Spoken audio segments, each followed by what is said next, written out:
Hey Monkey Moo, I miss you. And I decided tonight I was going to read you a story. I'm in our new kitchen. I'm still working on it. You can see I got lots of stuff back here that I'm working on. You can see some of my tools back there. But I've got new cabinets up on the wall, and I've got the new sink in, and a whole bunch of stuff done.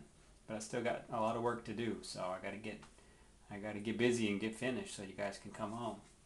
But I want to read you a story tonight, so I'm going to read you The Little Engine That Could.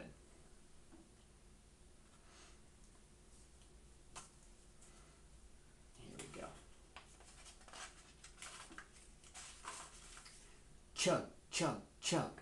Puff, puff, puff. Ding dong, ding dong. The little train rumbled over the tracks, and she was a happy little train,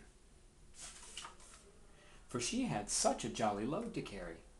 Her cars were filled full of good things for boys and girls. There were toy animals, giraffes with long necks, teddy bears with almost no necks at all, and even a baby elephant. Then there were dolls, dolls with blue eyes and blonde curls, dolls with brown eyes and brown bobbed hair, and the funniest little toy clown you ever saw. And there were cars full of toy engines and airplanes and jackknives and picture puzzle books and every kind of thing a boy or girl could want. But that wasn't all. That was not all. There were some cars filled with all sorts of good things for boys and girls to eat. There were big golden oranges and red-cheeked apples, bottles of creamy milk for their breakfasts and spinach for their dinners, and peppermint drops and lollipops for after-dinner treats. The little train was carrying all of these wonderful things to the little boys and girls on the other side of the mountain, and she puffed merrily along. Then all of a sudden, she stopped with a jerk. She simply could not go another inch. She tried and she tried, but her wheels would not turn. What were all those good little boys and girls on the other side of the mountain going to do without all the wonderful toys to play with and all of the food to eat? Well, here comes a shiny new engine, said the funny little clown, who jumped out of the train. Let us ask him to help us. So all the boys and girls and dolls cried out together, "Oh, please, shiny new engine, please, won't you pull our train over the mountain? Our engine has broken down, and the boys and girls on the other side won't have any toys to play with or any good food to eat unless you help us." But that shiny new engine snorted, "I pull you? I am a passenger engine, and I have just carried a big, fine train over the mountain, with more cars than you ever dreamed of. My train had sleeping cars with comfortable berths and a dining car where waiters bring whatever hungry people want to eat, and parlor cars in which people sit in big soft armchairs and look out of plate glass windows.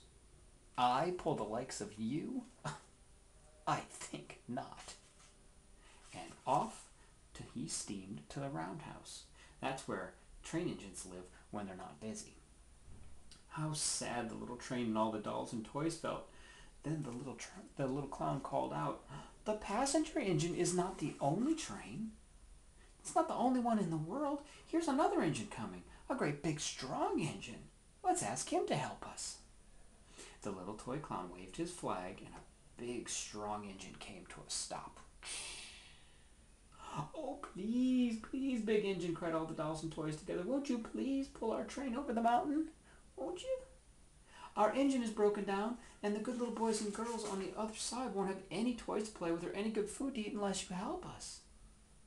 But the big, strong engine bellowed, "I am a freight engine. I have just pulled a big train loaded with big machines over the mountain.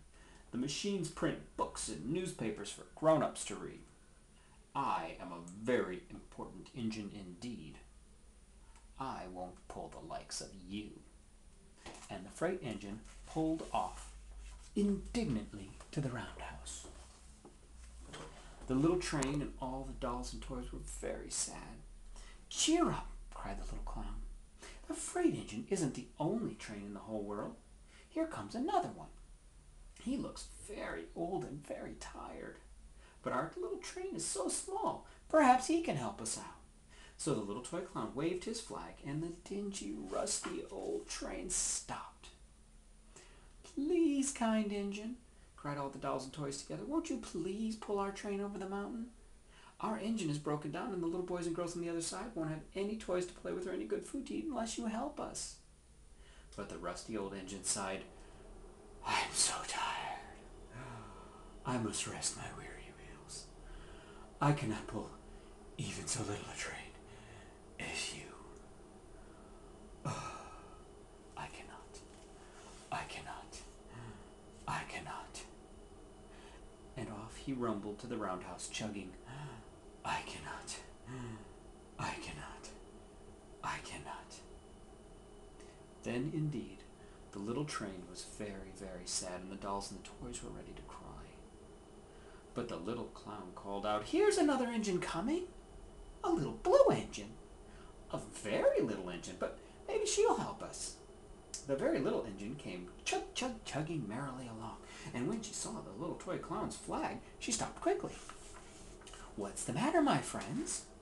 she asked them very kindly. "Oh, little blue engine," cried our dolls and toys, "will you pull us over the mountain? Our engine is broken down, and all the good boys and girls on the other side won't have any toys to play with or any good food to eat unless you help us. Oh, please, please, please help. Please help us, little blue engine." "Well, I'm not very big," cried the little blue engine. "They use me only for switching trains in the yard, and I've never been over the mountain." "But we must get over the mountain before the children awake," said all the dolls and toys. The very little engine looked up and saw the tears in the doll's eyes, and she thought of the good little boys and girls on the other side of the mountain who would not have any toys to play with or any good food to eat unless she helped. Then she said, "I think I can. I think I can. I think I can." And she hitched herself up to that little train, and she tugged, and she pulled, and she pulled, and she tugged, and slowly, they started off. The toy clown jumped on board, and all the dolls and toys and animals began to smile and cheer. Puff, puff, chug, chug, went the little blue engine. "I think I can. I think I can. I think I can. I think I can. I think I can. I think I can. I think I can. I think I can. I think I can." Up, up, up. Faster and faster and faster the little engine climbed until at last she reached the top of the mountain. And then down in the valley lay the city. "Hooray!" cried the funny little clown and all the dolls and toys. "The good little boys and girls in the city will be happy because you helped us, little blue engine."